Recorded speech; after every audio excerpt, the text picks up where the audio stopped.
রাজ্য জুড়ে যখন ট্রাফিক পুলিশের পক্ষ থেকে সতর্কবাণী দেওয়া হচ্ছে ট্রাফিক আইন মেনে চলা এবং গতি নিয়ন্ত্রণে রাখা, ঠিক তখনও লক্ষ্য করা যাচ্ছে সড়ক দুর্ঘটনা যেন কোনোভাবেই নিয়ন্ত্রণে আসছে না।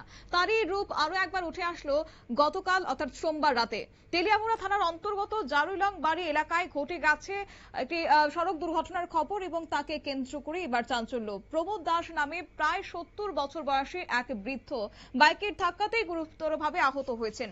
পরবর্তীতে ওনার মৃত্যু হয়। অভিযোগ যে ঘাতক মোটর সাইকেলে থাকা 3 যুবক দুর্ঘটনার পর আহত বৃদ্ধকে ফেলে ঘটনাস্থল থেকে পালিয়ে যায়। তদন্তে নেমে এই পুলিশ একটি ভিডিও ফুটেজ উদ্ধার করে, যেখানে 3 যুবককে ওই মোটর সাইকেলে দেখা গেছে। স্থানীয় সূত্রে খবর যে কিছু সংখ্যক যুবক ওই ঘাতক বাইক আরোহী এক যুবককে মারধর করেছে এবং এই মারধরের ঘটনায় পুলিশ জারুইলং বাড়ি এলাকার এক ব্যক্তিকে থানায় নিয়ে গিয়ে জিজ্ঞাসাবাদ শুরু করেছেন। আর এতে করে মুহূর্তের মধ্যে উত্তপ্ত হয়েছে পরিস্থিতি। শুনুন পুলিশের পক্ষ থেকে কি উঠে আসছে। দাসের একটা অ্যাক্সিডেন্ট হয়েছিল, আজ একটা বাইক রাশ এবং নেগলিজেন্ট ড্রাইভিং করে আমাদের এই জারুইলং বাজারে ওনাকে ধাক্কা মারে। তো ওনাকে প্রথমে ফায়ার সার্ভিস থেকে আমাদের তেলিয়ামুড়া হসপিটালে নিয়ে যাওয়া হয়, ওখান থেকে জিবিতে রেফার করা হয়। তো ওখানে যে বাইকটা ধাক্কা মেরেছিল তখন বাইক যে চালক ছিল ও পালিয়ে যায়, কিন্তু ওখানে একটা বাইক পিলিয়ন রাইডার ছিল। তো পিলিয়ন রাইডার যখন ছিল তখন ও এখানে এক দুজনের মানে সঙ্গে বসেছিল। তো আমরা ভিডিও ফুটেজ সেইগুলো চেক করে দেখলাম যে এখানের মধ্যে দু একজন ওটার পুরো শেল্টার দিতেছিল। তো আমরা সেইগুলো প্র্যাকটিক্যালি ওই অ্যাকশনটা নিলাম।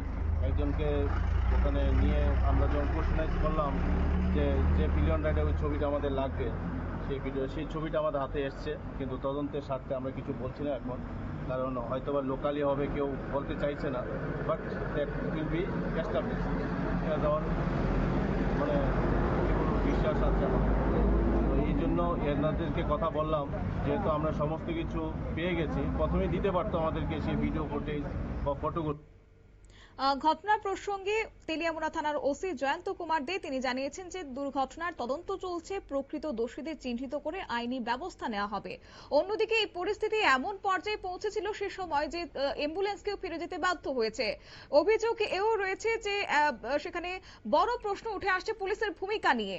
যে পুলিশ কিছুদিন আগেই তেলিয়ামুড়া থানার সামনে বিদ্যুতের দাবিতে আন্দোলনরত সাধারণ মানুষের উপর লাঠিচার্জ করতে পিছপা হয়নি, সেই পুলিশ এদিন কার্যত নীরব দর্শকের ভূমিকায় ছিল বলে অভিযোগ, যার ফলে স্বাভাবিকভাবে পুলিশের নিরপেক্ষতা এবং আইন প্রয়োগের ক্ষেত্রে স্বজন পোষণের অভিযোগ উঠে আসছে।